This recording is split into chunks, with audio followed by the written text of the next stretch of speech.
Okay, where can we do this? Get a good view. Let's see. And we're live, the man says. Oh, and we're live. Where should we put the camera today?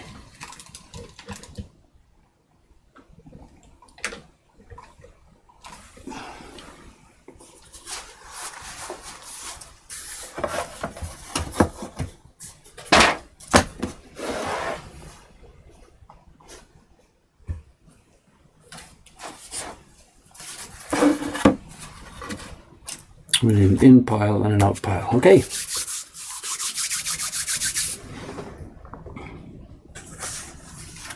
Batch of prints back from Kubota-san this morning.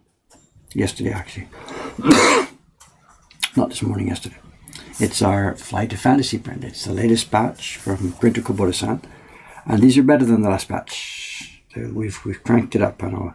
The problem with setting the same design to the same printer again and again is that they sort of get used to it. They're not as careful in subsequent printings as they are on the first time. The first time they do one, they've got my sample and how do they match it, and they carefully go for it. Then it's just human nature. After 2 or 3 batches of the same one, they're sort of, I know what to do here, I'm okay. And maybe they don't even look at the sample anymore. And it's not that the previous batch was bad. Of course, we prepared them and sent them out, but they had just started to deviate bit by bit by bit. So this time I sent him back again, the original sample that we had used during the first batch, and these ones have come back now much closer to the sample. So no matter how good these are, how good these people are, how much of a pro they are, you've really still got to keep their feet to the fire. Even myself, I'm not like exempting me from these things. You just slip. You can't hold it steady. Everybody slips bit by bit by bit. Anyway, what we're doing now, those of you who know, you know about this. Those of you who don't know, what we're doing is, I've got a batch of finished prints here this morning, and there's a blank space on the margin, and what I have to do is I have to emboss some names in, the carver's name and the printer's name. Let me do one first and then try and show you.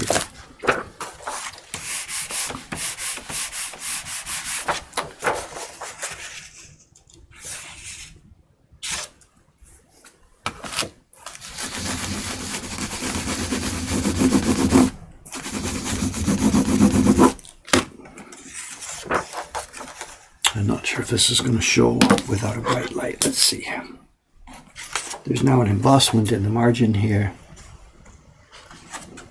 If I can try and find an angle where it shows.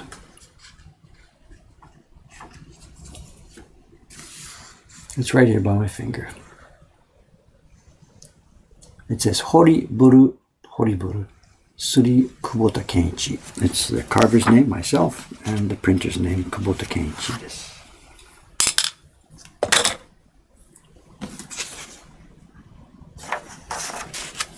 This is not the only work I have this morning. I'm going to be doing this first. It won't take the whole stream, and then I'll switch to my carving tools.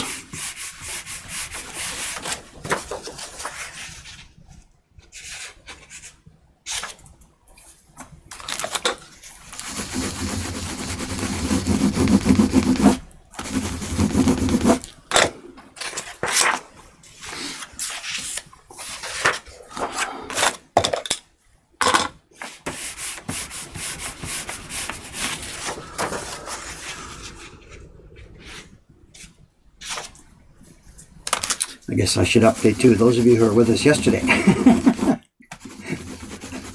When I read the comments on yesterday's stream afterwards, in the evening last night, I had some time. I read through the chat from yesterday's thing, and somebody said near the end of it, they said, "This was really cool today. I really love these streams, these problem-solving streams." Because yesterday, of course, there was a whole bunch of problems with the printing I was doing, and the comment that I really enjoy these problem-solving streams. And that's a nice comment, but unfortunately, a problem-solving stream only makes sense if at the end of it, you've solved the problem, which we didn't do on the stream yesterday. So we did, after it was over, find out, and the whole thing was due to my personal stupidity.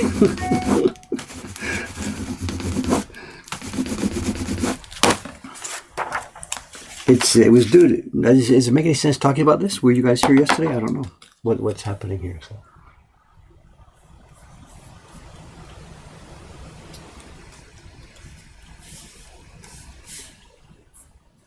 You know, yesterday's stream was we were printing, and I'm using the same polymer plate that I'm using today. This is an offset polymer plate. And today I'm embossing with this one, but yesterday we were printing with one of these. It's the captions for one of this year's subscription prints, the Legendary Loot series. I had the same polymer plate, the same type of polymer plate, but rolling ink on it and printing with it. And we've done this before. This was the 5th month in our series, and we're okay at it. We've got this worked out how to do this. But yesterday's was not working. It just wouldn't make a good impression, sort of no matter what I tried. I was frustratedly trying different things, all of which seemed to make sense. But at the end of the day, it just didn't work on it. And the story behind it is that what we've been doing is the polymer plates we've been ordering, they come in different, I don't even know what the word is, sizes, types, or styles. This one is the text is really, really quite shallow. It's only about maybe, 0.3 or 0.4 millimeters high. And this is the kind we've been using for the past few years to do this embossing. And we used the plate of this type for the first bunch of captions on the Legendary Loot series. We had the first 4 captions from Jed, so we ordered a polymer plate for them. And this new one we did yesterday was the 5th one, so it was the 2nd plate we've done. And I had looked at this during the first printing of 1, 2, 3, and 4, and I thought, this is really quite shallow. And I asked Cameron, next time you order polymer plates, can you maybe see if the guy can do it with a bit more depth? You know, they've probably got different styles. And he said, yeah, that you can order it like a type number, Nanaban, Hachiban, Kyuban, Toka. You just order different styles, and the things can have more and more depth. So I said, okay, have him dial it up and order more depth for this one. And the plate I was using yesterday was one of these. It was one of those that is actually more, the lettering stands actually higher. It's quite high. It's well over 1 millimeter high. And we had tried to use this. Ishikawa-san, our printer, had tried to use this a couple of weeks ago when doing that lettering and had failed. And that's why it was on my desk yesterday, because she hadn't managed to get a good impression from it. And she had just thought maybe it's due to her inexperience or something, whatever. But because she had failed on it, we had thought maybe these new polymer plates are not so good. So Cameron ordered another copy of the same one at the same height that we'd been using previously, the same low height. And yesterday rolls along, and what I did was, what I had on the desk there, I had the one that she had failed at. No, I should have known this because I had talked to her about this. So she'd already failed at using this plate to make good impressions. And yesterday there I was sitting there failing to make good impressions. But all the time, in the drawer right beside me was another copy of the same polymer plate made with the gentle, soft ones, which we have been using for years with no problem. So of course, what I should have done yesterday, as soon as the problems came up, I should have realized, okay, this is the new polymer plate of the high type. We've learned that these don't work, just toss it out. But I didn't remember that. So I sat there banging around trying to get it to work, and it wouldn't work at all. So after the stream was over, we were sitting doing our post-mortem, and the light went on, and I remembered, oh, wait a minute, this is the plate that she failed at. And I pulled out the good plate out of the drawer, and then bang, bang, bang, bang, bang, straight through, no problem.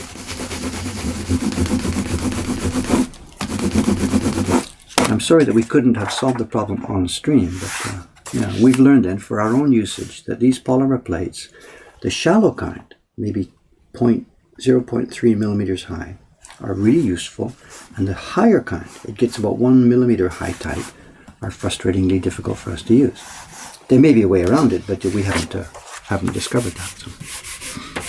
Anyway, long story short, that's what the problem was yesterday. I had the defective kind of plate. I was too stupid to remember that, even though one of our printers had reported to me the same thing.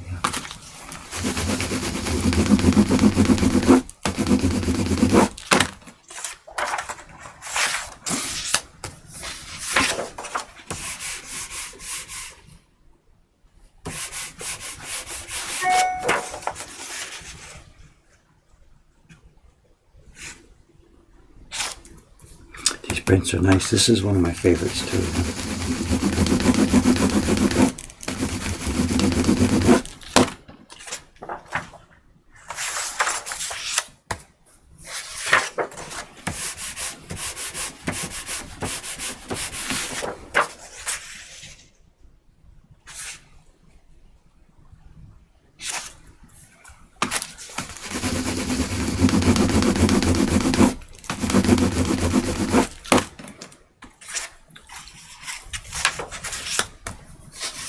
This guy is so consistent, you know.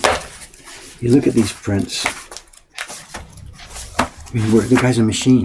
Just this total, absolute consistency. I mean, all of our printers are doing this. This is what we're supposed to do. But you know, the gradations from one to the other come up exactly the same level. Look at this. You got the mountain gradation just down to exactly the same level. The gradation on top of that, the same level. The density is the same. This is so cool working with people that have these skills, you know.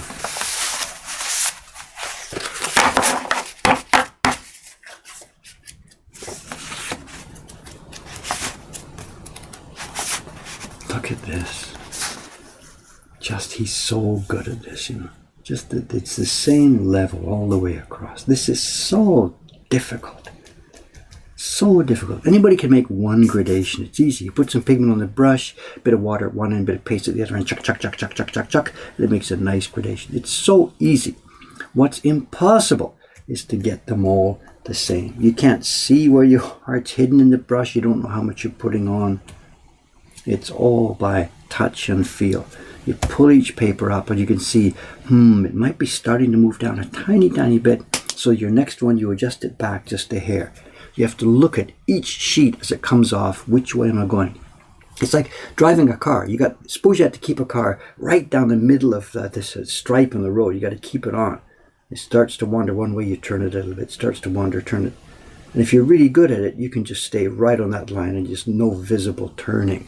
The beginner, he's going to turn right, whoops, turn back, whoops, too far, turn back, ka, ka, ka. So for a beginner, the gradations are all over the map. Too high, too low, too high, too low. But for a pro, straight down the middle there. This is Kubota Kenichi. He's one of the most experienced men left. He's a bit older than me. I'm 66. He must be 71 or 72, somewhere around there now. He's retired from doing it professionally for companies, but he's now working pretty much full-time for us because he just wants to keep going.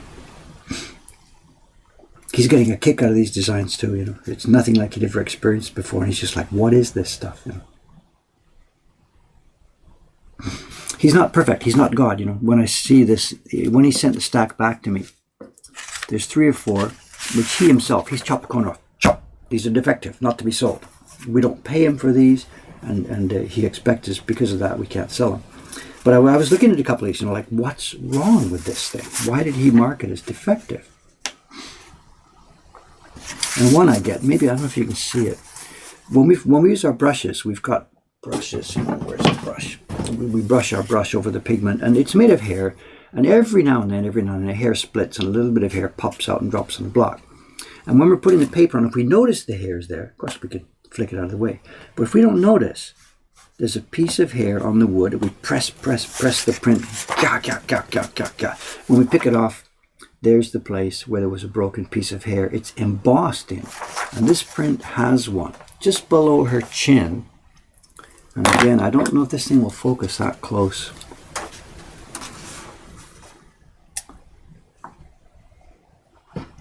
I don't know if you're going to be able to see it. There's a line just below her chin on that background tower. If I can get the light just right. No, it's not going to show. It's too small. Does it show there? A line coming down from her chin. It doesn't show there. It's vivid right here because the shadow of what I'm saying shows it. And it's unfixable. It's unfixable because the full power of his Baron rubbed on the back. And so there's that little line where there's 2 things. One, there's the embossment from the hair. And second is there's no pigment there because the pigment didn't get to the paper because the hair was on the way. And everything else is perfect and beautiful. Can't be helped. Toyota has defects. We have defects. And don't ask me, please. Everybody's going to ask us, can you have it, you know, for a discount or whatever. And no, we don't sell the defects. I'm sorry. We don't give them away. We don't sell them. So please don't ask. Okay, I think I'm starting to talk too much. I've got to get this work done. There's lots waiting on the desk here this morning.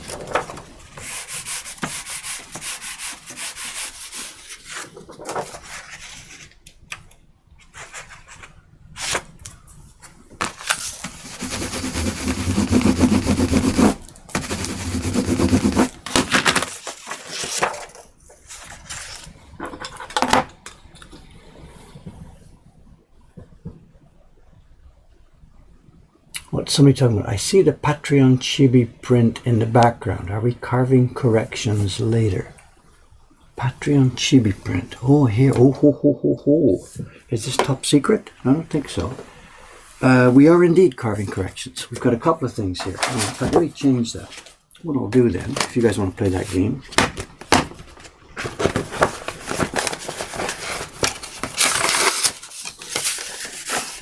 Let me replace that with this. You can look at it for a while. We've got some news about those prints. Yes, yes, yes. I didn't read what else was going on.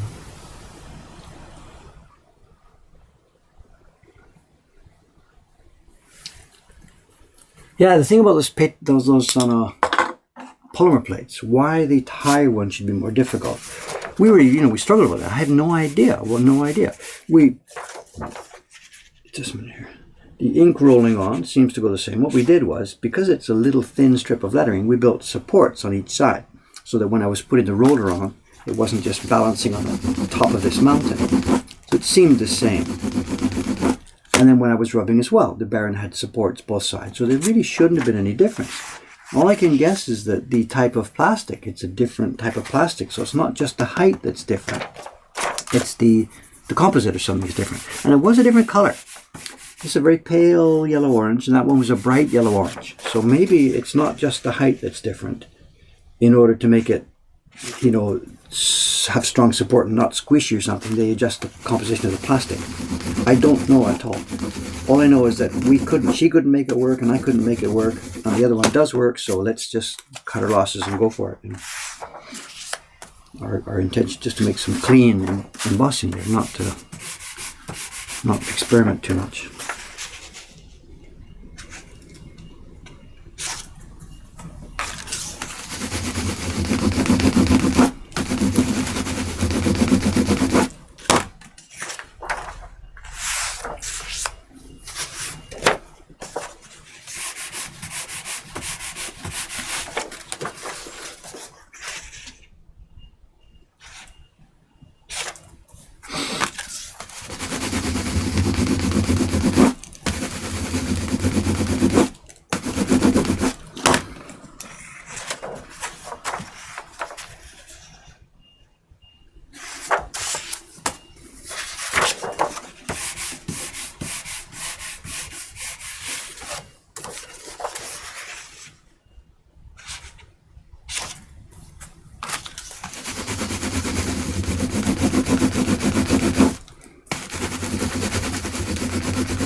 There's still a leftover bit of cigarette smell on this. Kubota-san's a heavy smoker, you know.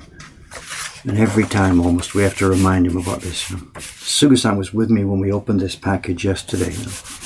We cut the string and opened the paper around it, and pwah, there's this, oh my God, smoke smells.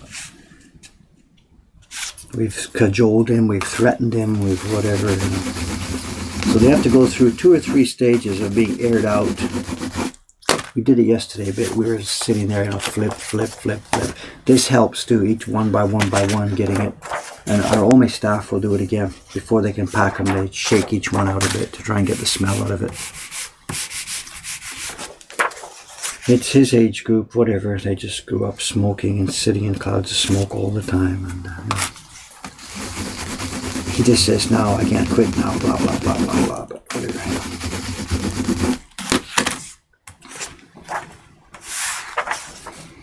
It's not so bad now. But when we open the package, God, it's.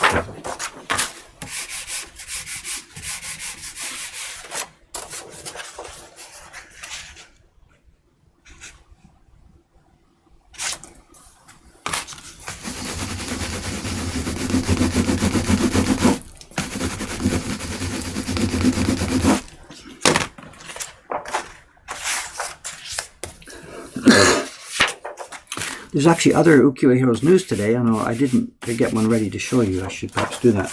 This is a print that was published, you know, a couple of years ago, a few years ago. We're doing reprinting. But in the recent Kickstarter campaign, we put 3 or 4 brand new designs into the Ukiyo Heroes series.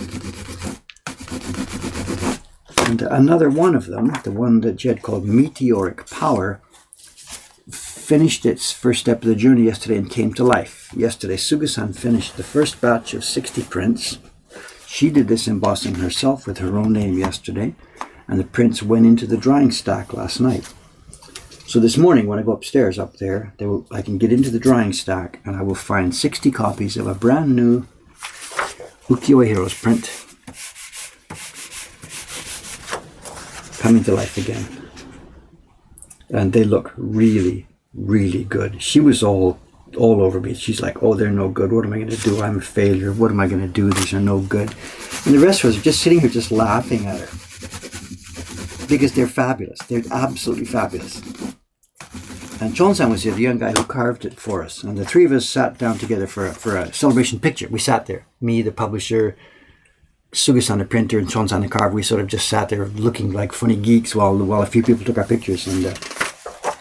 And there, a new print coming to life, the 3 of us. We don't have room for Jed in the picture. He's over there in America, but it's the 4 of us. Jed's the designer, of course. I'm coordinating publishing of this end, and the young carver and young printer. It's the famous Ukiyo Quartet, which made all that beautiful work in the old days. And here we are, it's still up and running, the Ukiyo Quartet. So we got a picture yesterday of 3 of us, a few pictures, and the print looks so good. It's one of the best ones we've done so far. And she just complains, "Oh, it's no good, what have I done? She's looking at whatever defects there are, you know. No matter how good any given print is, somewhere, if you look close enough, you can find something wrong, something that's not perfect. Whatever, you know, just as an example, there's something, you know, because it's paper, it's natural.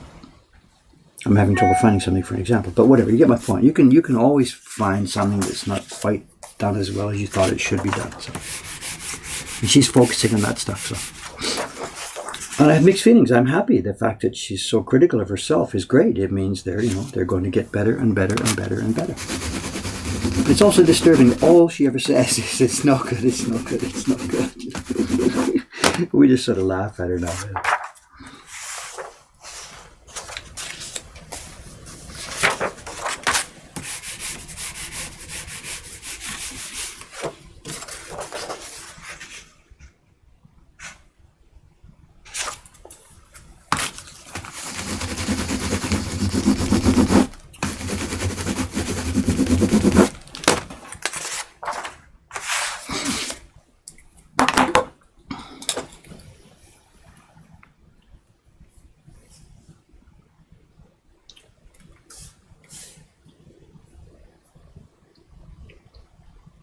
Photoshop Jed in, yeah. So.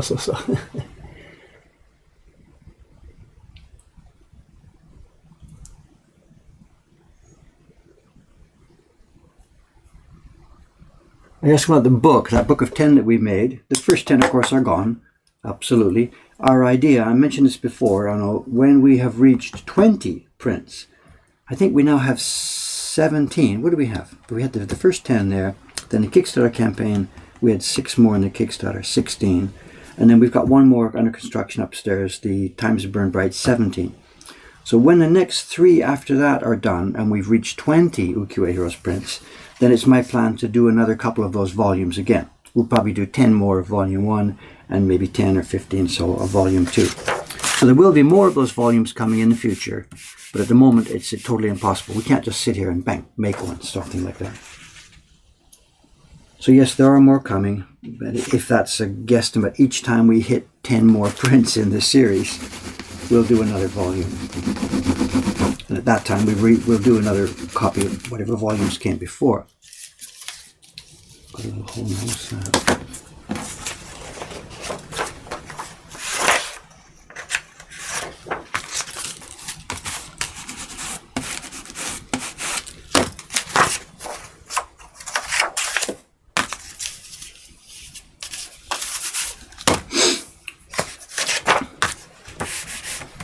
If you remind me, when Cameron gets here today, remind me about that new print, the one that Suga-san finished yesterday, and I'll run quickly upstairs and bring a copy and show you.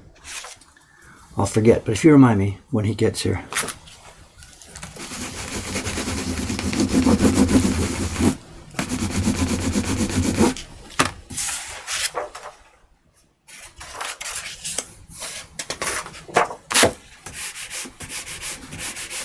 Because it is to die for. It's fabulous. Absolutely fabulous. I want one.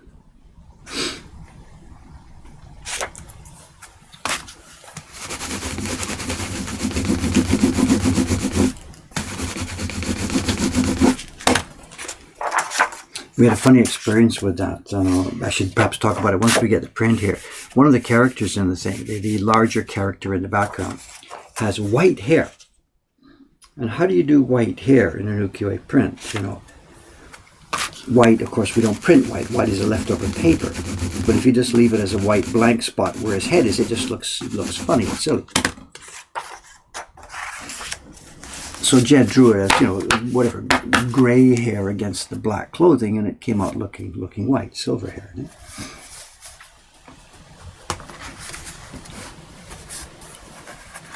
Here, there's a batch of these. These are printed on the wider paper that will eventually become books, but almost certainly these are going to be cut and sent out individually.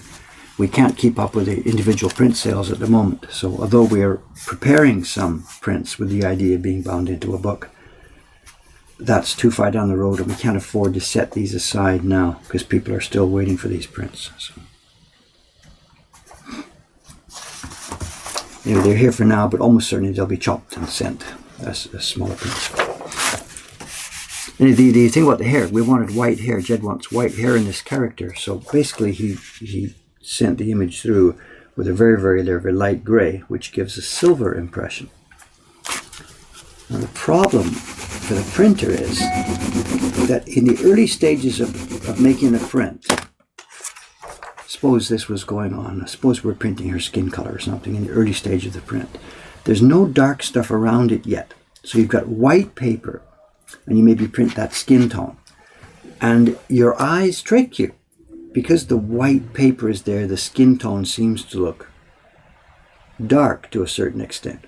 But actually, once you've put darker stuff around later on, that skin tone will look almost white. So it's really difficult at the early stages of the construction of a print to tell how deep to make the colors, because the surrounding colors are not in place yet.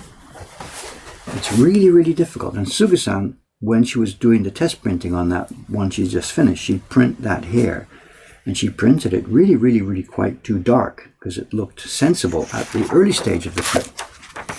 When we got to the end, it just didn't work. So I was telling her, no, you can make it lighter. Just make it lighter, make it lighter. And in her final proof version, you know, I was sitting next to her, you know, I said, no, lighter. She said, no, it's wrong. I said, dial it down, lighter, trust me. She says, no, it'll look terrible. And I'm like yelling at her. No, we're yelling at each other. Dial it down, that's too strong. And she's like, okay, you're the boss. You're going to spoil it, but I'll just do what you tell me to. And we dial it down. We get to the end of the print, and it is perfect. I mean, this is what 40 years of experience is worth. You can sometimes see stuff that's coming up that the less experienced person can't see. And they're beautiful. They're beautiful. And we look at it sitting at the end of it yesterday, the three of us, And I say, on that hair, what do you think about the hair, And she looks at me like, And it's okay. It's experience. She's building her own experience now. And next time she will know. It's so much fun to be part of a project like this that is building these people's experience, And it boosts my ego, look how good I am, look at my experience, look how good this print is because of the comment I made, so it just goes around and around.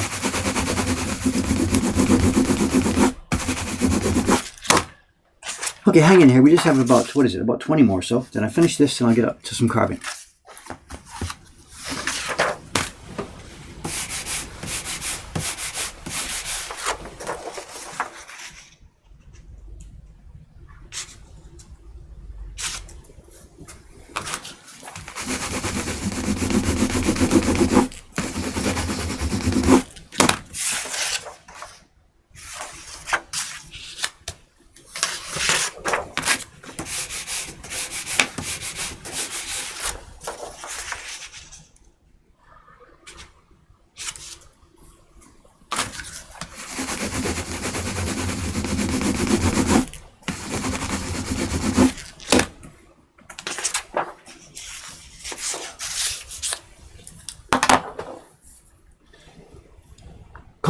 Comments, what's happening here?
The back of these tells lots of stories too, to us. The dose of the sizing on this one came out very, very nicely.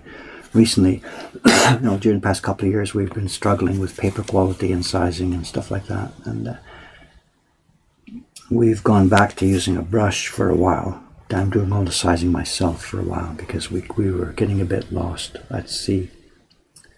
And this one is nice. You can, there's a, what do you call it? No matter if it's a yellow or a brown or a red or a blue, whatever, when you see it from the back like this, there's an evenness in tone and texture on the thing.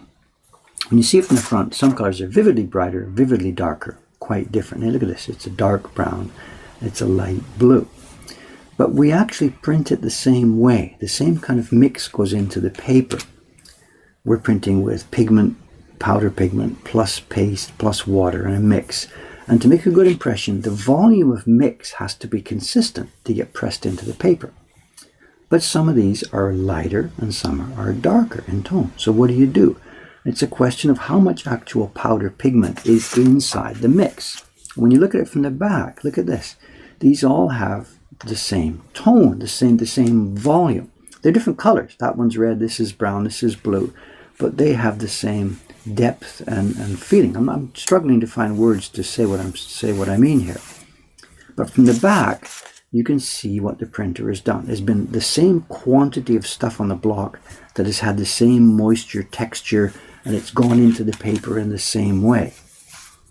That's the printer's challenge, to find that particular combination that matches the particular paper type and the sizing and the moisture in the air and the moisture in the paper.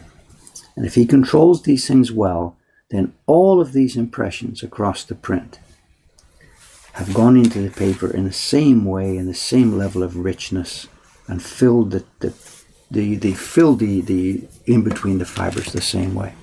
From the back, you can see that, but from the front, it looks totally different. Super light, super bright, super dark, all the different light levels that are here. It's hugely, hugely difficult for the printer to do this. You can't teach someone to do it, you can't explain it in words, you can't put a formula, X grams of this and pressure of this. But that's the result on the front, and it comes from this absolute consistency controlling your materials and products, and it's visible in the back.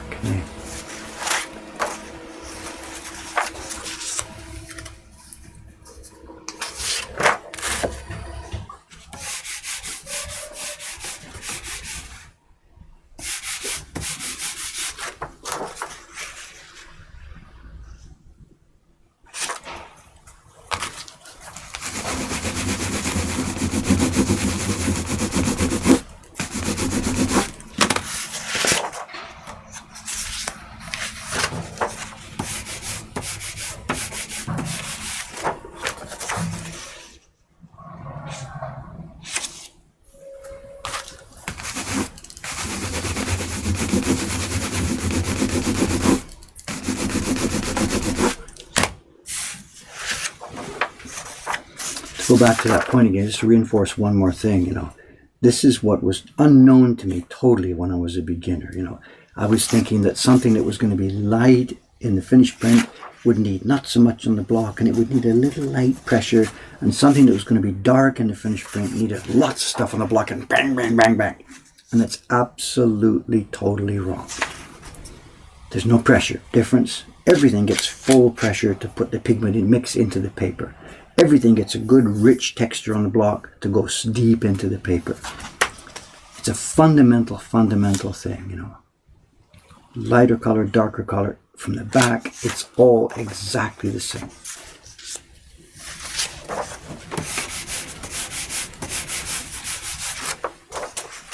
I even tried with gradations. I was so stupid. Not stupid, just I didn't know. When I was printing a gradation, I'd use heavy pressure at the top where it's deep color, and I'd try and reduce the pressure down to the bottom where there's no color. And that's not how it's done.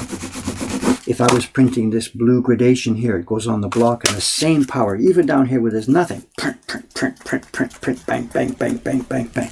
The Baron never knows you're printing a gradation. Never. The brush knows, because the brush has pigment at one end and nothing at the other end. But the Baron doesn't understand gradations. It doesn't know and doesn't care.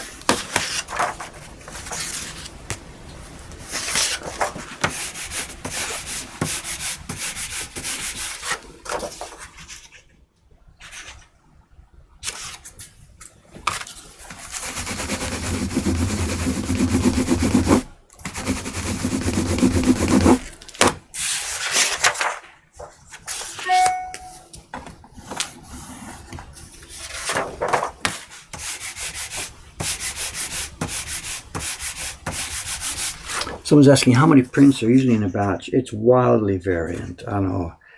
In the old days, when we hear or read about the old guys, they talked about a batch as always being 200. It's some kind of magic number of 200.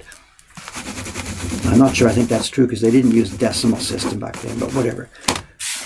It depends on the job, everything, on what the publisher needs. Does he need a small batch? Does he need a large batch? Kubotas had himself. We've chatted with him about this. When he was sort of in his prime working for a major company, they would do, you'd never do less than 100. It would be 100, maybe 200, sometimes 500, depending on what was going on. There's many, many factors involved. Now he wants us to ask him to do 60, 70, 80. And this is simply because stamina, physical stamina. He's getting a bit older and keeping his mental focus on the thing. he wants to be, whatever he can do in a couple of hours for any given color. He's probably thinking, if it's 60 or 70 copies, he can do that gradation before lunch or whatever, and take a lunch break and come back. But that's his age showing, and his stamina's dropping. The reason we don't want to do a few impressions, the reason we want the more in a batch is because the stability is there. Once you're up and running, it's easy to make another one, another one, another one, another one, another one, all the same. But if you're only doing, say, 20, you spend all your time mixing, getting ready, doing a few test prints, then 20, it's over. And then you're back to mixing, testing. You spend most of your time fooling around instead of most of your time being involved in productive work. And the larger the edition is, the more prints that are in a batch, the more efficient you are in the overall usage of your time. Because it's a minimum of fooling around and a maximum of just straight printing. But other factors, things like mold factor, and a print like this is what, I forget, 17 or 18 or 19 impressions. Maybe 20, I'm not sure, I don't remember. Just say it's 20. If we want 50 copies of 20 impressions, you can do the multiplication, that's 1,000 impressions. If you want 100 copies of 20 impressions, it's 2,000 impressions. And the batch has to be kept moist from start to finish. And if it's summertime, there's a real risk that the paper can become moldy. So in summer, it's common to reduce the impressions, to reduce the number of prints in a batch.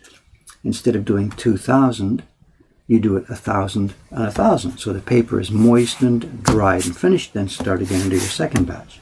It's a bit more troublesome for the printer, but the paper is only moist for 1 week instead of 2 weeks, or whatever the number is for that particular job. So mold control becomes a factor. So, financial requirements, how many you expect to sell, printer's use of time, mold considerations. There's lots of things involved when you think about how many to do in a batch. And I'm speaking, of course, in an environment where there's no limited editions. You're not going to sell only 100 and then destroy the blocks. We're talking about open edition work. How many to do each time, Block wear is another factor. When you're doing the key block here, let me finish this one. The key block gets moist. Well, they all get moist, of course. And the wear and tear on any block happens mostly when the block is moist and soft. So you're rubbing your key block here, wherever it is, let's get one. You're rubbing your key block here. Print number 1 is okay, print number 2 is okay, the block is wet. Print number 3, bit by bit by bit, it gets wetter and wetter and softer and softer and softer. And it's the action of the brush on soft wood that does most of the wear and tear. So for me as a publisher, I want my printers not to be making too many copies at one time. If we called for 500 copies of this to be done all at once, that block is going to show an insane amount of wear at the end of it. But if we do 200 copies, let it dry, another 200, let it dry, another 200, let it dry, then these blocks will last much longer. And that's what we do with our Ukiyo Heroes prints. All of these prints, we want these blocks to be lasting as long as possible. So we don't do super large editions. As I said, Kubota wants 60, 70, 80. Sugi-san doesn't have the stamina yet. She's doing 60 each. Yamamoto-kun, he's young, he could go for more. But we call it 60, 70, 80 copies at a time to avoid wear and tear on the key block. So I'm sorry, long answer to a short question, but there's no single answer. How many prints in a batch? It depends on a whole bunch of things.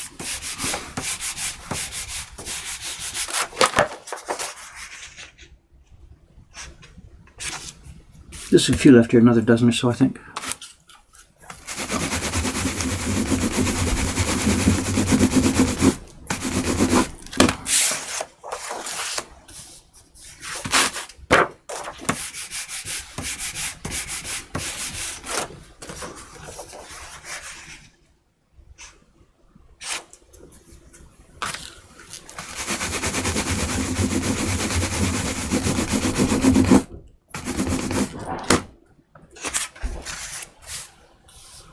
I keep putting this, for normal printing, my Baron pad is here. It's got the oil on. I put the barrel on top of the pad, do your pigments, print it, put the barrel on top of the pad. For 40 years, that's been my training. Today, the pad is different. This is water. It's water to moisten this. So my muscle memory desperately wants to drop this on that pad, but you know. This is, of course, not my printing bench. If I was at my printing bench, I'd put this moisture pad somewhere else. The bearing would go here, you know. This is not my printing bench. I don't really have a printing bench anymore. Out in Ome, my own bench, my carving bench and printing bench, they're just dust covered. Literally covered in dust. Haven't used them now for, it's over 4 years, I guess. No idea if I'll ever be back there working, I don't know. Don't look back.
Two or three left here. What have we got? 1, 2, 3.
He's marked this one is spoiled. What was that from? Oh, paper defect. This is frustrating for the printer, you know. It turns out there was a defect in the paper that really wasn't visible until the, you know, you get finally printing at it. He'd done almost all the whole entire print, and bang, there's a clump of fiber or something in the sky, and it gives a blot. Really frustrating.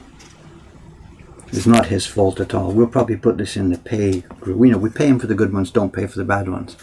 But it's frustrating when the printer does what he's supposed to do and it turns out to be an unusable print through no fault of his own, you know. Can't be helped sometimes, but there it is. There's a sky dot. Can't be fixed. There's nothing there.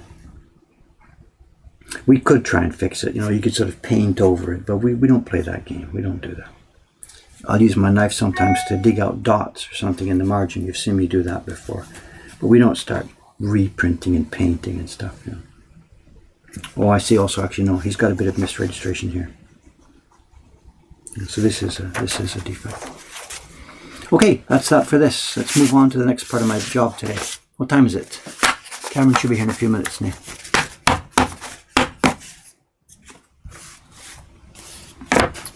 Kubota-san will now get paid for these. He's really happy. We're paying.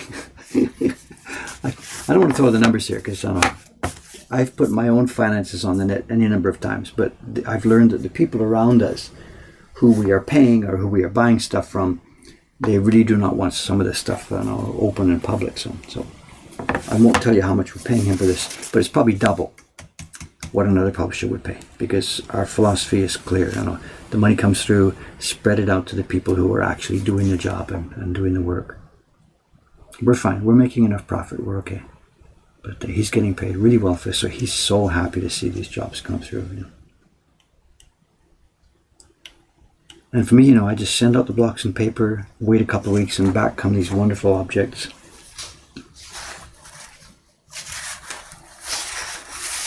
There's a defect there. Look at this. There's a tiny dot in the margin. So there must be a bit of a high point on one of those blocks. We talked about this before, and when I was doing my carving yesterday, we talked about this. I want to keep the base of the wood smooth, because if you have a rough spot on the block, it picks up pigment from the brush. And we see this here. There's these two dots that are the same in the margin. And this is because there's a rough spot on the block at the back that's picking up pigment. Let me try and find, excuse me, hang on a second, let me try and find this spot. It's so small. There's a dot there, an equivalent dot here. So there's a rough spot somewhere in the, probably in the key block, this black line.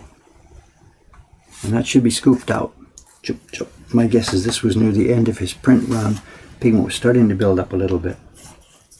We've talked about this before. The more prints there are in any given run, the more likelihood there is of these dots starting to come up.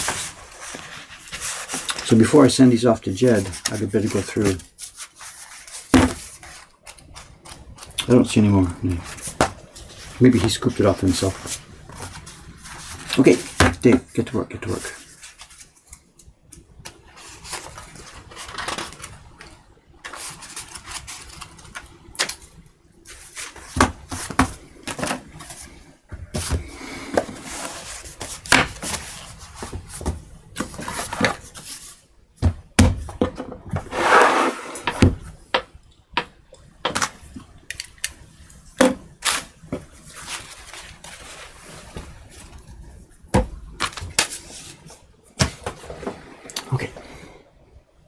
Cameron countdown is at 10 minutes. Is it okay?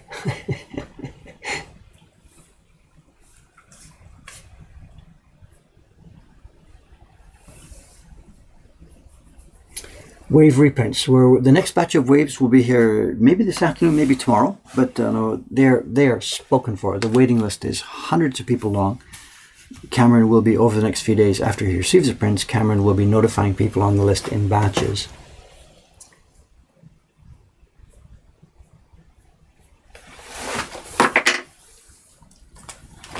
Okay, now let's go Patreon. Yeah, that's what this is. So, I've got 2 more jobs I have to do here today. Where's this stuff going to go? Patreon prints. I know you probably haven't really met her yet. Young, I know, Rei-chan, the young girl. You remember the print we are trying to publish? The print of what's the Vocaloid character's name from Yamaha? I know. I can't remember the name. There's a piece of software that makes human singing sounds, and they made a visual character to go with it. I can't remember the name. We did it. We're trying to publish a parody print of the image. Thank you, Hatsune Miku. I think you spelled it wrong, but that's enough to jog my memory. Hatsune Miku, not Miko. Miku. We've been trying to publish that, and the couple, the young Hong Kong couple that designed it and carved the blocks for us, young Chon-san and young Rei-chan, like their girl. They're working for us off and on now. They're actually not legal residents of Japan yet, so we can't really talk about this too much. But anyway, they're doing some work for us. And she's here working as a printer, and he's here working as a carver. He carved the meteoric power print that I'm going to show you in a few minutes after Jed gets here. Anyway, the Patreon print, we asked her, she's been here the last few days, so we asked her to do some test printing for me. This is the print. Let me pop up the John Amos's dummy. This is this print, eh? This is the design from John Amos. And he just gave us some dummy colors just to fit in what he thought might be a color breakdown, but not the actual colors that would be used in the print. He was just trying to show us, it's difficult to describe in words. He was trying to show us how the color blocks might possibly be carved, but he wasn't trying to tell us, please use this blue and use this purple and use this whatever. So this was a dummy image. So once that was done and the key block was carved, this was a couple of days ago, I guess. Here we are. Here's the key block. Here's an impression just from the key block, and I sent it to Rei-chan, and I didn't show her John's dummy image. I just gave her the 5 color blocks and said, here we are, we've got a blah, blah, blah, blah, blah, blah, blah. And she turned in first, here we are, camera on. She turned in this first, as her first attempt. It's to attempt to verify the blocks, see how they are, and make a first random pass at what might be a good set of colors. And she gave me these 2. Karen-san, good. Thank you. Come in and join us here. I just finished doing the, the last batch of prints from Kubota-san. Oh, wonderful. The fantasies, eh? They are really, really nice. Oh. I should be careful what I say, because the batch before this had sort of slipped quite a bit. Slipped not in quality, but slipped in varying from the color sample. So I gave him the color sample from Kanai-san, who had been the first one to do this. And he's like, but anyway, he did it. And it's much more now, much closer to the original color sample. Very beautiful. They are really, really beautiful. Wow. We quickly sent, I think 10 copies went to Jed quickly yesterday. Bang, bang, bang. Yeah. And these are now the rest going in. Oh, great. So I just finished that now. Then there's 2 jobs waiting for me today. I've got to chat a little bit about the Patreon thing here. Yeah. And HM wants me to fix the block. She's asked for a small repair. Oh. So I don't know if I got time to do that or not, whatever. So. Yeah, and somebody's reminding me, remember the print you were going to miss the camera. Okay, you take the computer. Okay. You keep them busy for 1 or 2 minutes, and I'm going to go upstairs, and what I want to get is the print that Suga-san finished yesterday. Sorry. Okay. The Meteoric Power was yeah. finished, and I want to show. So Great. let me go. It's in the drawing boards. Busy. So Distract you. Woo. Okay. if I can get out of here, God, it's getting harder and harder to get in and out of this. Well, it is kind of tucked away back there. It's easier, and they're starting to stack bags and things here. My God, they got no respect for the boss. Sorry. Okay, back in a minute, if I can find one. Hey. Are those some test prints of the new Patreon prints? Yes, those are in the background. So. I think we already talked about that. In fact, there we go. Actually, we can put them all up here and show them. She did it first, sort of too light, and then she did it with a bit more saturated color. Are these coming out? And I think we're settling on something like that one that's at the left is in there. Back in a minute. Okay. Cool.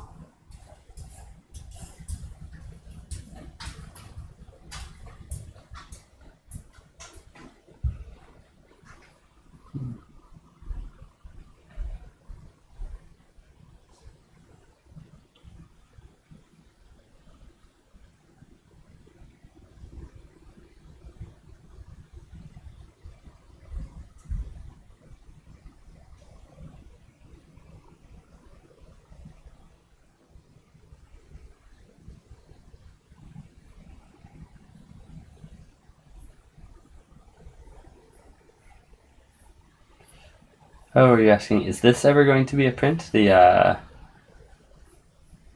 green hair, blue clothes woman? I don't know if I'm allowed to break copyright. The one that they brought in. We're hoping so. It's been, they've done some test printing, and I think they decided they needed to do a little bit of repair on the blocks, if I remember right. I'm sure we'll find out how wrong I am in a few minutes.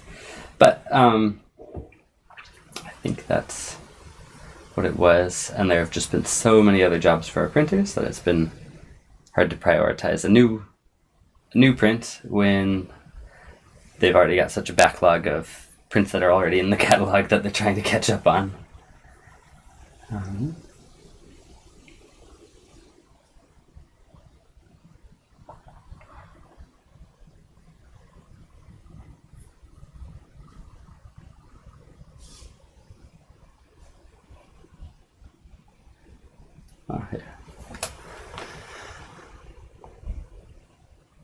Each one is totally different. That's really cool.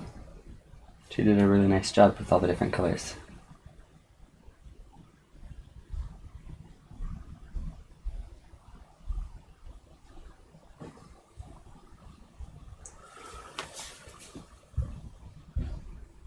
Huh. They missed the heart-shaped reflection. I'm sorry. Looks like you cut that out. I didn't notice that. Oh yeah, those wood chip shadows. Those did come out really nice. That's really cool. I thought he said 1 minute or 2. I don't know how to handle this. Just kidding.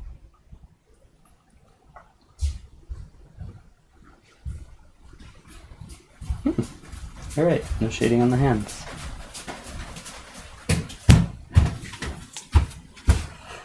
I can't find them. Uh-oh. I wonder if she got them ready for me here. I can't find them up there. Oh, is that what this is? They're here. Oh, They're they were here the whole Ah, time. Nanda. She said she was Maybe going to shadow leave. puppet. She was finishing drying them yesterday. So I guess they're actually dried. She left them for Oh. me. Sorry, I didn't know. I'm up there. Where are they? Where are they? Where are they? We've lost all those prints. So, you gotta sorry start about over, that. Suga-san. What an idiot I am. They're pointing out some of the differences between the sample image and the final one that you've done. The final one. What do Or you mean? not final, but I mean the carved ones. Like Yeah. there used to be a heart-shaped reflection over here in the flask on the sample image, reflecting the color of this wall. There was? This. No, it's okay. Don't muck with it. No. This. So there was. Look at that. I don't know. Did I miss that? Did I forget that? I don't know. I don't know. And then they also were pointing out, but I think this was a choice that you did, was no shadow on the hands or the arms. Yeah, I know. I remembered you making that. So I know. I just felt it was going to look dirty rather than like a shadow. But we are. I know this is a question of compromise. The skin is actually too bare here. In an ideal world, there would be like a nice skin tone on this print. Yeah. We had to balance, given our, we had 6 faces. Right. So the what's the word I'm looking for? The restrict, whatever. We had 3 pieces of wood, 6 faces. I know we're always, with Jed and I too, the same thing. He wants he clicks in Photoshop to put up more colors. Yeah. And we're like, no, Jed, we can't just infinitely go wide here. Yeah. There's a question of how much it costs, time and money. I hate to say this, but it's the time is money thing. We have to think of such things. Yeah.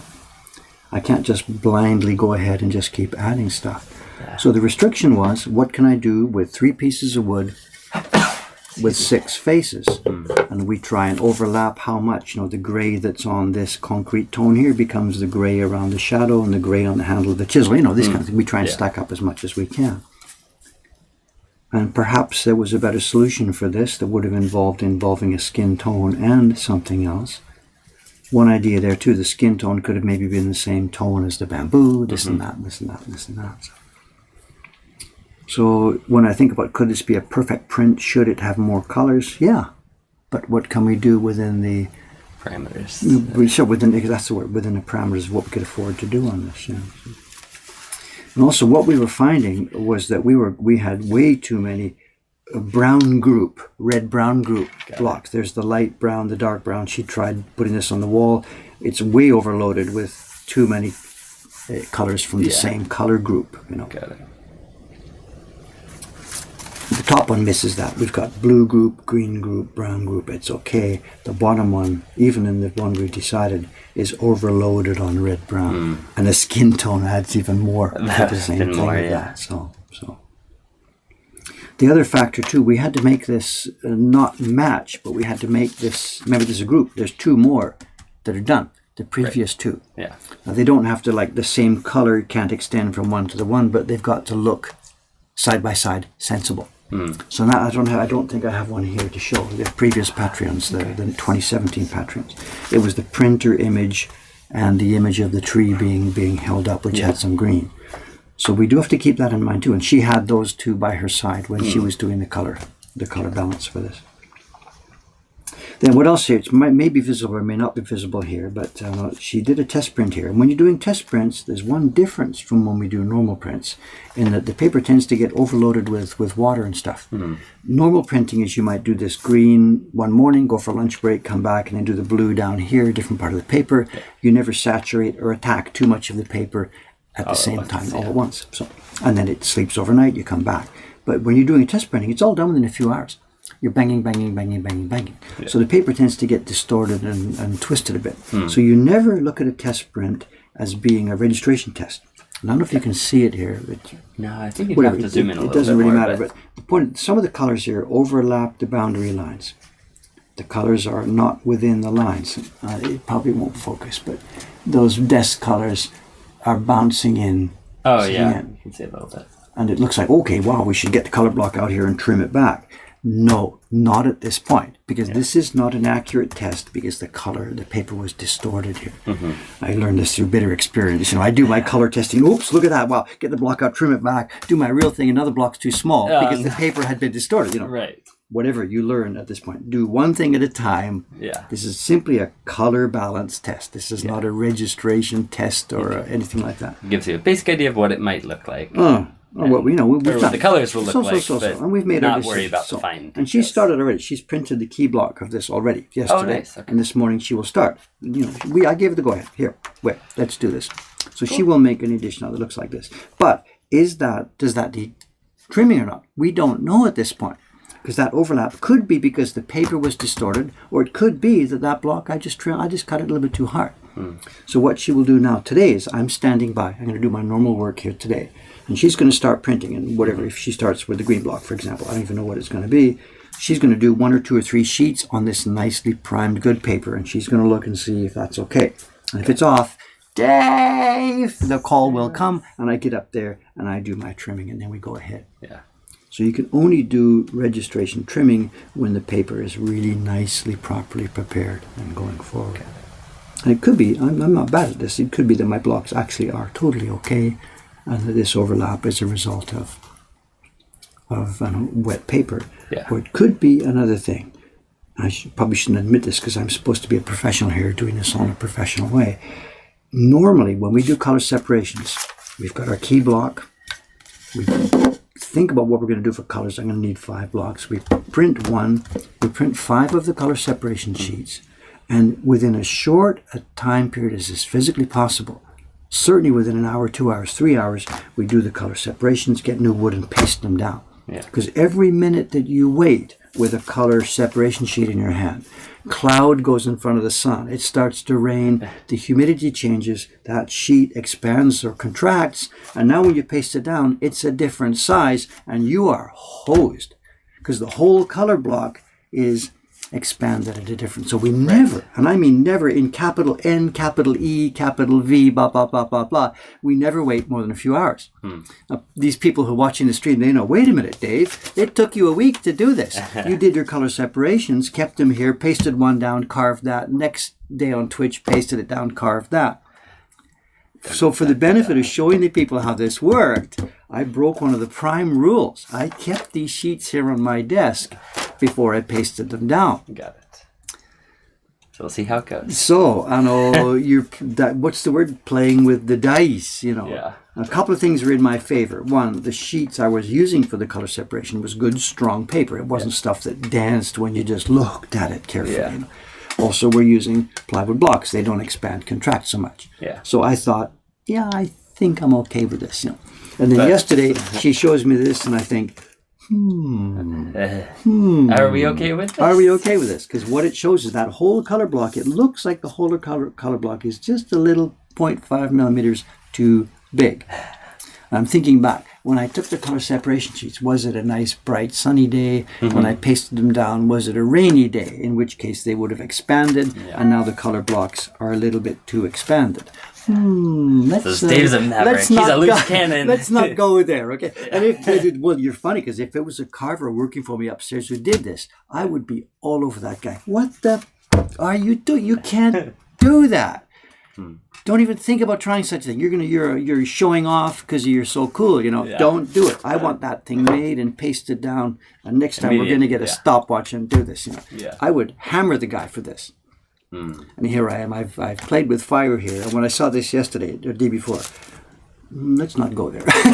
And here I am talking on the stream about it. But whatever, it emphasizes the point. Don't muck with those color separation sheets. Make them and paste them down. Right away. Right away. And I may be paying the price now for some bit of fooling around. So. Would it be bad enough that you'd have to recarve the whole thing, or just trim a little bit off the borders? And a print like this, we're very, very small. And we're talking about overall expansion like this. Yeah. Two ways. One, because we have an upper picture and a lower picture, she could print the upper picture first, move the registration marks, and print the lower picture. So really the variation we're talking about is within 6 centimeters here. Yeah. Because it could be upper and lower separately. And we're really talking about 1% or something like this, Yeah. 1.5%, because that paper doesn't expand all that much. So the worst case here is that there's just going to be a faint hairline around the edges. But if this were a large O-band print, Right. you've got 3% or something at the distance, and it's this is a little bit off, that's a bit more off, that's a bit more off, that's a bit more off, that's a bit more off. You can't move your paper in and out. Yeah. So you're doomed. If it were a worst case is yes, the block has to get thrown away. Got it. In my own history, I had to throw blocks away, not so much because I was careless with that, but a more basic problem is when I was pasting it down, if I used a bit too much water and I rub, you'd end up maybe twisting the paper a little bit, something like this. Yeah. And you can't tell, and you're totally host. You're doomed, you can't do it. So that was not common for me, but I have had that experience more than have the experience of being careless with the sheets. Got it. But yeah, the classical technique, and if you're working with classical traditional materials, which do dance and change with moisture, do your color separation work, all in, certainly within a few hours, within a situation where the temperature isn't changing, Yeah. It's going to be okay. It's going to be fun. She's doing the first batch. I think she's doing 100 or so. We're going to need, we have 500 Patreons, most of whom are at this level or above. So we're going to need at least 500, and over the next year, people will join and leave and join and leave. So we're going to probably end up printing 600 or 700 of these. Yeah, I really like the colors that. She's nice. She's done a nice job. She's a quiet girl, and it reflects her personality, and it fits mine too. I want quiet. As soon as I saw this heavy thing, it's too dark. This is supposed to be a happy thing. I'm sorry, it's just too dark. Yeah, so that's why she made such variation. So. Which is she hasn't screwed up here. The point about test printing is you get 2 sheets of paper, you do a light one and a dark one. Yeah, so. Yeah. So don't misunderstand. She hasn't screwed up here. Yeah. She followed instructions, makes some variations so we can see and feel and taste it. Yeah. And this just doesn't have enough guts. It's just too. It looks like it's missing something. Too pastelish. So it just doesn't have enough body to it. And this one was just simply too dark and gloomy. So we just compromised, kept the same kind of green. The green too, you could argue, this has maybe too much black inside it. You could have gone for a bit more of maybe a lime green or whatever. Well, that was her taste. And we want an ukiyo feel to these. Yeah. And for an ukiyo feel, every color in the print, every single color, has some touch of black inside it. It's this is one of the, oh my God, I've just said this in public. This is one of the ultimate top secrets of the printer's trade in the ukiyo world. We've talked about it before, I'm laughing. But we never, and I mean, again, never, capital N, capital E, how many times have I said this today? We never use raw pigment. Just one pigment mixed and printed. Yeah, they're always... the Hochside Prussian blue, yes it is, it's Prussian blue. But for any time you're doing color tones, you never use pigment as it is. And everything has to have some kind of touch of bokaju, the black calligraphy ink inside it. And that's the thing that keys the palette together, and it makes it look like a nice balanced ukiyo print. We talk about this in shopping. I've got all those 100 color prints on the wall. There's like 50 prints on the wall, and they're a unified palette, but yet they're all different, and yet there's something that unifies them, and that's the unifying point. And when the stream's over, remind me before we pack up, there's something I can show you on that wall, because on that wall one of the printers broke this rule from one of those prints. Dun, dun. And you can see, and oh my God, that color does not fit the Mokuhankan palette. And you wouldn't really see it if I didn't mention it. It was okay, there's a print, it's a nice print. But once I mention that to you and show it to you, it'll stand out. It'll stand out, and you'll never, oh my God, it doesn't fit. We shouldn't be selling this, throw it away. Because Tsuzumi-san forgot, whatever, I'll show it to you. And these are the things they don't tell you, that just come over time and whatever. And, every one of these things has an infinitesimally small amount of black pigment mixed into that bowl. Happy little knitter over here saying, oh, that's so interesting learning about pasting the color blocks. It's something I never thought about, but it seems so obvious. And then they're said, oh, my brain's absorbing all this info like a sponge. good, and you can rewatch it if there's more you need to Yeah, I catch mean, up. I think perhaps every one of these things we've talked about today, we've already talked about on one of these streams. But what do? You answer the question, and Yeah. I can't say, oh, I've already explained that, go away. Yeah. It doesn't make any sense, of course. So these things, over time, these streams are going to become a blend of this is not stories that have been told. This is, techniques that have been mentioned again and again. It's fair, whatever. That's the only way to get these things picked up and spread around. Yeah. So. If you jump forward 1 year, 2 years, 3 years, every single stream we're going to be doing, there'll be nothing original in it. It'll be telling and explaining a thing that we've already explained 100 times. Yeah. I'm going to ramble about some story that I've told 100 times. It'll just become a complete brain dead rewind and just start from the beginning stream. We should do that. After maybe 2 years, just start playing again the first ones and just roll them. People won't know. Oh, here's Dave telling his story again. Nobody will notice. Should we try that? That would be pretty funny. Surely with TV that have reruns, right? You're watching some TV program, you realize, wait a minute, didn't I see this before? And it's a rerun for like 3 years ago or something. And Meteoric Power. Power. Before we run out of time, this is Suga-san's part. This is so funny. We talked about this earlier in the stream. She's so, oh my God, they're no good, they're no good, they're no good, they're no good. I want her to be strict. I want her to be self-critical. But she's just, so what she's done, it's become a joke with us now. She's got her stack. Oh no. And she's put what she thinks are the good ones on top and the ones she's just marked an X at the bottom. It's almost double. It's almost double. And I've learned, I just take this, I just throw it away. Yeah, it means nothing. It means nothing. So, I was saying this to her yesterday. She said, no, don't do that. It's okay. Anyway, whatever, these prints. Couple of things. I haven't inspected these yet. This is simply her batch. I've seen them on her bench. I was part of the making process, but I haven't inspected the batch yet.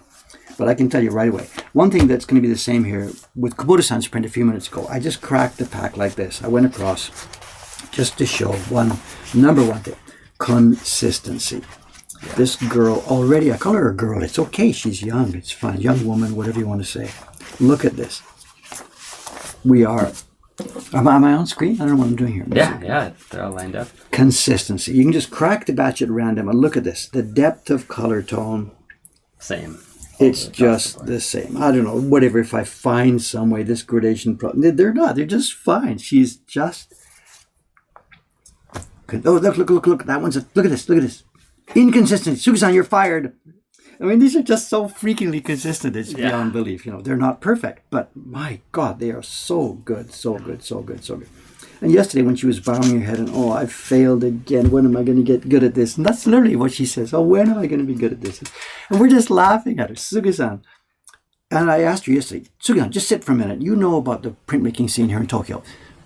Tell me, literally, how many people do you think in this city, which means on this planet, couldn't do this? Can make a print to this level. Even if you think it's bad, let's take that as a given for the moment. Okay, this bad level, how many people in this city do you think can actually produce a print to this, even this terrible level? Just terrible level. And when I say in the city, I mean on this planet, of course, same thing. And she listens to me. And I say, come on, answer. How many people do you think? You know all the workshops. You know what's going on. And what she does is, it's so telling. She took her hands and she started to do this. And she started to count people with the intention of not even getting to 10. It wasn't like 100 or 200. She got her hands and started doing this. Like, I know. And she's inside. She's naming people. She's thinking Kubota. So. And I just started laughing and laughing. I didn't let her finish an absolute number. I said, do you see what I'm getting at? You're probably expecting maybe to get to 10. She says, oh, Juni, not an I. I said, you're not going to get to 10. So there you are. You've just told me by your own admission you are one of the top 10 woodblock printmakers on this planet. Yeah. And she's like, no. And I was like, that's just a minute. You just showed me. This is what you're thinking, I think she's just half laughing, half crying, and half embarrassed because you're not supposed to admit something like this, And that's where we so stand. Terrible. There are maybe 8 people better than me. Oh, that's so funny. Is this her? No, no, she's not here today. She's on what she's doing now because of Golden Week. And her husband's off, so she'll be off here for about 10 days. Oh. She'll be out of here. So she really wanted to get this finished. Makes sense. She wanted to go to see your husband. And I don't know if I can try and get some of this. We talked about earlier on the stream about the silver hair. Her first samples had really, really dark hair. And she did it. But it turns out that because there's actually white spots in here, the hair has a super beautiful embossing effect. Ooh. This wasn't planned or whatever, and I don't know if I'm going to be able to show this under this. Zoom in. I'm going to try and scan it later on, get a good scan. I don't know, I can't see what's showing here, camera sound. It's going to have to go too. We've got a little bit nice white hair. It's beautifully embossed. For example, the part of the sword here that didn't pick up color is the sword embossed. Is out of frame. Oh, yeah. Anyway, I'll scan this later and get some of this. But it is just so nice. The deep gradation at the top, it just comes from midnight black. But it's not black, it's red. And it comes from jet black under the midnight out into this red orange. And the same thing at the bottom. Look at the beautiful color tone here. It's sort of orange, it's sort of red, it's sort of black. There's a gradation coming up from the bottom. It is just to die for, this one. It's just to die for. And the difficult parts, we had to get light hair going over black and light hair going over white in the same block. And it's a different technique, totally different technique. The black is carved away to make the lightness. This is carved away to make the lightness. This was so difficult. This is one of the most difficult ones Jed has given us. Wow.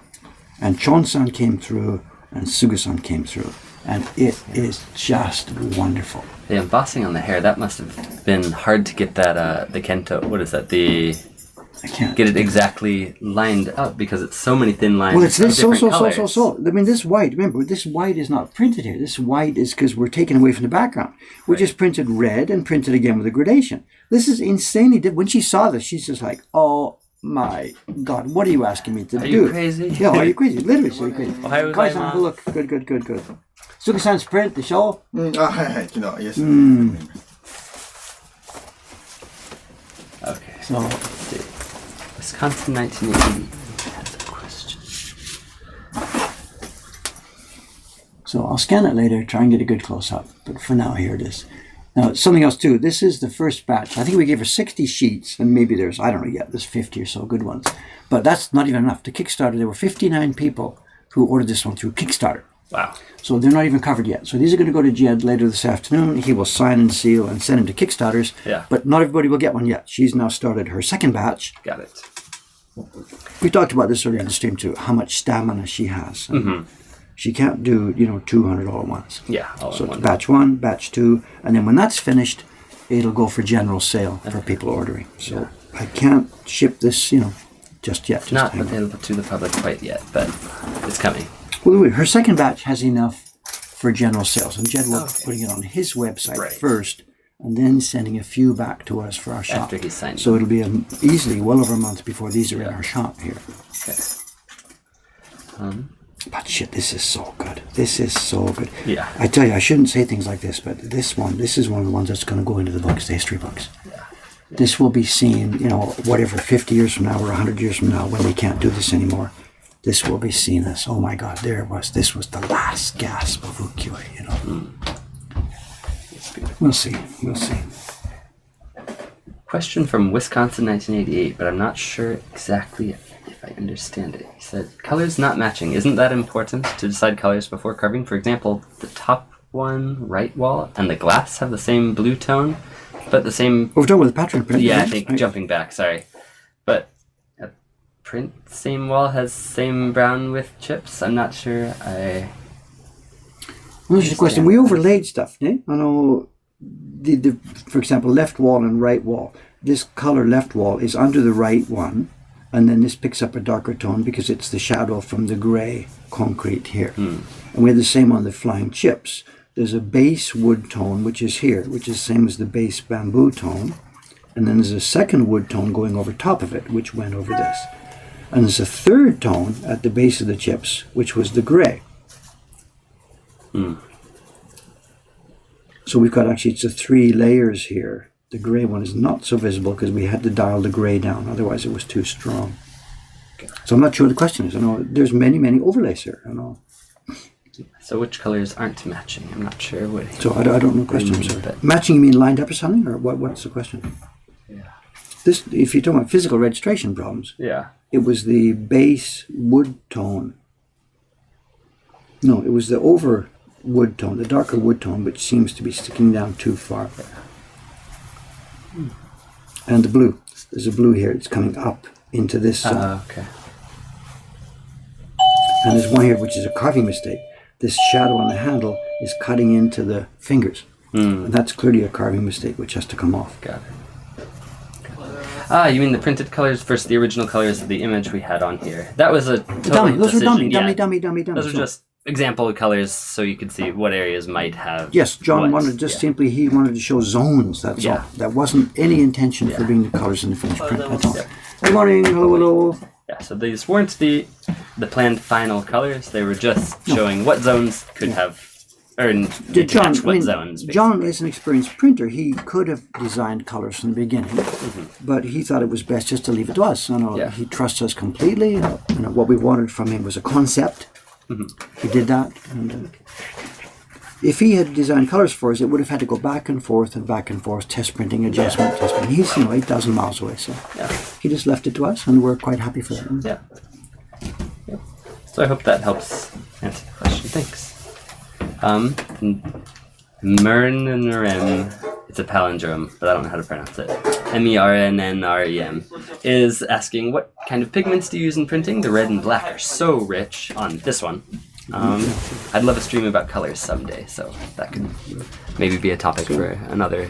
Quick easy answer. The black we use is calligraphy ink, normal bokuju calligraphy ink, and the colors we use are standard Japanese powder pigments of the transparent type.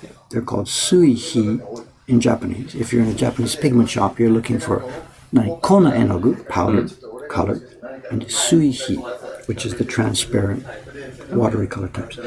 These are the things that back over in the industrial world, these are the ones they use to make things like tube watercolor pigments. In those tubes that you buy from whatever, Holbein or whatever, there's color powder in there. And there's stuff like, I have no idea, gelatin and whatever, all kinds of other different stuff that make up the actual formulation of the creamy stuff that comes out of the tube.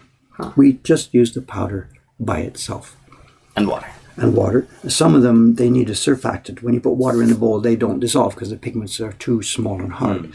So we use alcohol, a drop of alcohol, as a surfactant, which sort of coats each thing, and then the water can get in there. Okay. And that's all we use. And at printing time, we put some rice paste on as something which sort of, it's not really a binder, that's the wrong word, but it smooths it out and allows it to get impressed into the paper. There's sections on our website. I've got that quote encyclopedia on my website, which introduces these pigments and talks some basic stuff about it. I don't know if there's a link to it here, but whatever. Woodblock.com you're talking about. Woodblock.com, the front page, look for the encyclopedia. In the middle of there, look for materials. Okay. There's some small talk about that. I think I had better get going, because my job today, the boys are handling the print parties today, but I have to get these proofed and pick up the little dots off here and send these through to Jed. I've also got a bunch of stuff to do with you. We've got to find a tatami supplier. Also, there was when I turned the computer on out there this morning to look for a tatami shop, the subscription software booted up, downloaded the payments, and one crashed. And I had a quick look, and it seems like a young lady paid overnight, and she'd already paid a week before. So whatever, you'll see. Okay, we'll go see what that's about. Okay. And there was something else I was supposed to ask you about. I made notes. I don't remember. Okay. We'll look through them soon. We have to get to work here. So here you are, people. There it is. It's come to life. The meteoric power. Jed's not on the stream, I guess. Obviously. No, I haven't seen him yet. And this is, if it's not our best one ever, it's up there. I'm very, very proud of this. Last night before they went home, we got a picture. Kawai-san took some shots of me, Sugi-san, and John-san, the three of them. Nice. We can't do the four. Jed's not here, but we got the three of us. And they look like dorks. John-san just sits there. What's this? And Sugi-san sits there. I'm so unhappy. I'm looking, look at what we made. Look at what we made. Those two guys are just it's the best and worst situation. It's the best situation. We've got such wonderful, competent people to do this. And I'm happy that they're both so self-critical. But my God, people, just enjoy yourself. Look at what I made. Stand up and dance for 1 minute before settling back to your critical. Whatever. I can't help it. We'll post this picture and people are thinking, who is this? These two unhappy zombies sitting next to Dave, who is grinning like this biggest geek in town. Whatever. It is what it is. Okay. guess we'll This is wrap up. But Yep, sign us off, Okay. please, Cameron. I got to get out there to get okay, to work. we will see you all later. This is Hot mic. so no, it's whatever hot mic. This is just so good. I can't say it enough times. It's just beautiful, beautiful print.